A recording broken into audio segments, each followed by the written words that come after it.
Well, hi, buddy, and welcome back. It's a great day to serve the Lord. It's John Elsinga here, and I'm wondering, have you ever noticed that we're always rating things, that we're always comparing things, that in life we're always in this constant pursuit of evaluation of everything? And I want to go along those lines and talk about what I'm calling a different level of happiness. A different level of happiness. Now, we've all experienced different levels of emotion. You know, we're happy or we're sad. We experience anger or love. We go the gamut of things. The fact is that we are consciously or unconsciously always rating things. Maybe there's different levels of satisfaction. We see things as better or worse or fair to mediocre, right? Even when our spouse comes home at the end of the day or whatever, and we're talking to somebody at the end of the day, we say, "Hey, how was your day?" And the answer could be good or great, okay, fantastic. It could be bad or miserable or unbearable. All of those adjectives are comparative or rating adjectives. How many of us haven't had some kind of survey, either after online shopping or a in-person experience, whether it's retail or hospitality, restaurant, hotel, whatever, and then we all of a sudden we're given some kind of a simple survey. How would you rate your experience from 1 to 5? But have you thought about this on a deeper level and noticed that it's all about our feelings and emotions in terms of how we've experienced something? Like your day at work, like a shopping experience, like a restaurant experience, and so on. Here's what I want to get to. For many of us, our happiness hinges on our circumstances. It's up and down. It comes and it goes.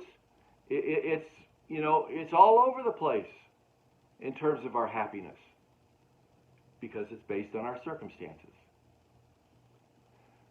But let me suggest to you along these lines that there is a different level of happiness for believers, for Christians, that we have, that Christians have, than the rest of the world experiences. It's a whole different level of happiness and of joy.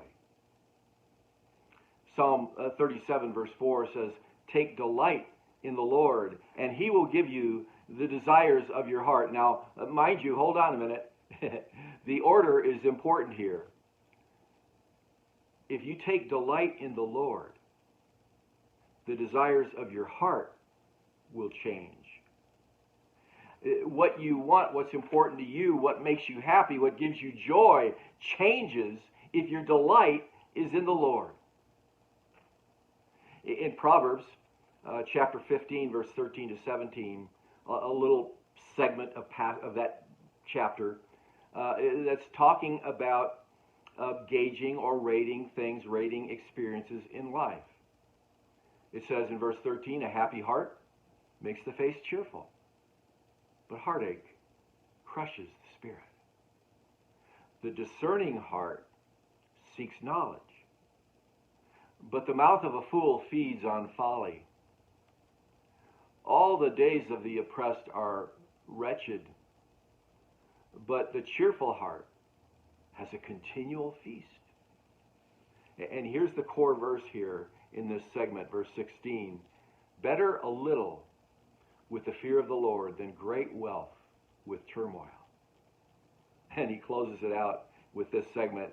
"Better a small serving of vegetables with love than a fatted calf with hatred."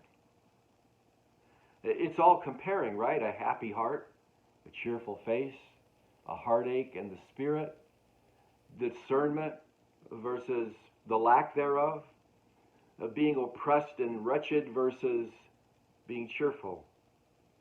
And then the real center of this is better a little with the fear of the Lord. Now, well, hold on a minute. When it says fear, it doesn't mean afraid of.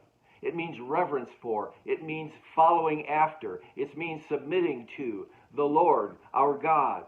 That's what it means. Better little, better without all these things when you love the Lord, when you follow the Lord, than great wealth and turmoil. Jesus gives us a perspective that we can only have if we follow him, if we believe in him, if we love him. John chapter 15, verse 10 to 11 says, and Jesus is talking, if you keep my commandments, you'll remain in my love, just as I have kept my Father's commands and remain in his love. I have told you this so that my joy may be in you and your joy may be complete. Did you get that? You know, follow me wholeheartedly so that the joy that I experience, the joy that I have, the joy of the Lord may complete you. In fact, only the joy in the Lord completes you. Without it, you're lacking something. You may think you're happy. You may think you're satisfied. You may think you're joyful. You may think everything's wonderful. And yet, if you were honest with you, deep inside, in the crevices of your heart, there's something lacking. Maybe the happiness seems fake, really. Maybe the joyfulness is put on. But with the Lord, there's a completeness to our happiness and joy. The bottom line is this. My happiness and my joy are not dependent upon my circumstances. My happiness and my joy are in him, in Jesus. Now I speak to you honestly, as a person who has experienced a roller coaster life. I have experienced heartache and sorrow. I've experienced great loss and great abundance. And yes, I get sad, and I get anxious, and I worry, but, and I can almost say miraculously as I look back on this, but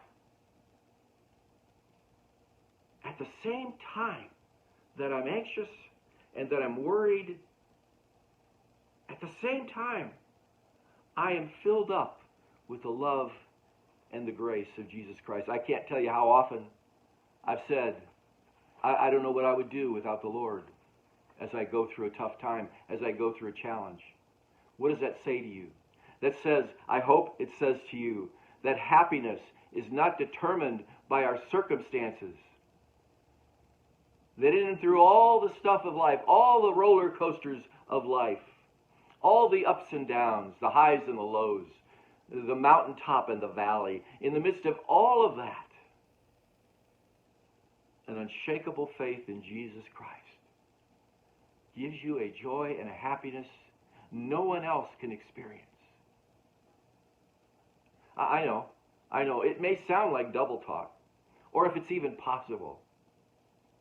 I understand that. It makes no sense on a human level. But like the psalmist says, you take your delight in the Lord. And my friend, if you do, you will experience something that can only be experienced when you give yourself over to Jesus Christ. And I hope you have. That's your devotional for this week.